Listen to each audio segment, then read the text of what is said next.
case of mistaken identity. I'll open it up just in case. Okay. I was first time I performed at the Arts and Culture Centre. I was asked to be part of an Irish show. I couldn't think of a thing to write about. Irish is the only story I knew, and I heard it from Sister Catherine Bellamy a couple of years before that. She told it in, as they say, prose form. I adapted it to the recitation form. I call it a case of mistaken identity. It was the year 1869, the 24th of May. A ship left St. John's Harbour bound for Conception Bay. Destination? Conception Harbour, with cargo laden down, salt and flour and tea and such from the merchants back in town. The ship also carried passengers, 4 Irish sisters to be exact, to set up school for the young girls there to provide the learning that they lacked. 4 courageous Irish mercy nuns, a Mother Superior, and 3 more, devoted women from Ireland to teach on our foreign shore. The weather was good, and the wind was fair that drove the ship along to the wharf in Conception Harbour, where there waited a restless throng. All good Irish Newfoundland Catholics milling around the shore, awaiting the sight of their first real nun, something they'd never seen before. Now the ship also carried a Jersey cow tethered in the hold to be delivered to one Mike Callaghan, or so the stories told. After coming off this cow, no one in the crowd had heard. They only expected sisters. Of a cow, there was not a word. And this particular cow was coloured black, if I got my story right. And sisters, of course, in those days dressed in black with just a hint of white. That this would cause confusion is the best that I can say, and I laugh a bit when I think about what happened on that day.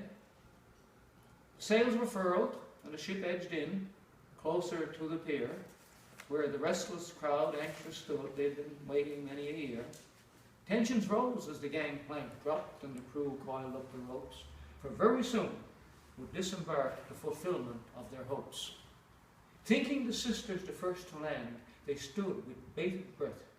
There wasn't a stir or movement, sir. They stood as still as death, waiting to greet the sisters with a rousing Irish cheer, waiting to shout their heartfelt joy when the sisters did appear.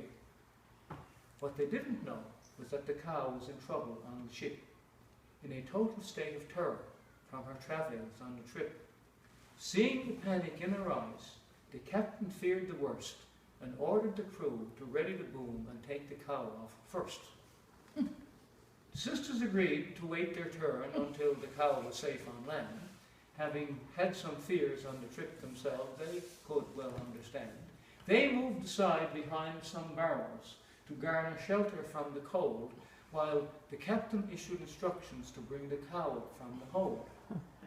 The crowd saw the sisters move, assumed the landing was drawing nigh, and eagerly pressed forward, their excitement rising high. Any moment now, their good Irish sisters would appear, and they readied their restless voices for that rousing Irish cheer. Meanwhile, the cow was being hoisted up and settled on the deck, her eyes staring and terrified, a rope around her neck. Noting her panicked and frightened look, and to ease her look of dread, the captain borrowed a sister shawl and draped it around her head. Now what I forgot to tell them was that the ship had left quite late. By the time the sisters arrived in port, it was already well past 8. Then with the easing in and the tying up and where they had to bring the ship about, coming on dark that time of year, it was getting hard to make things out. So when the cow appeared, with the black shawl on, accompanied by the crew, a strange black shape, a peculiar shape, appeared in the people's view. Never having seen a nun before, the crowd, still filled with reverent awe, were totally captivated by the first nun they ever saw. Then the way the cow would toss her head as she fought to have her way, the way that she would lash and kick to keep the men away. The crew in such attendant pose, some even kneeling to steady the plank. Why wouldn't they think this strange black shape was a woman of saintly rank?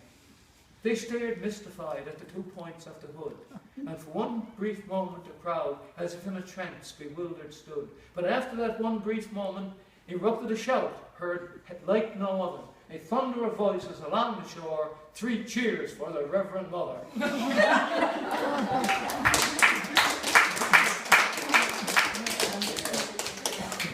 you're going to change your cow from a Jersey cow to a Holstein. You're the second person that told me that. And I'm an agriculturalist, and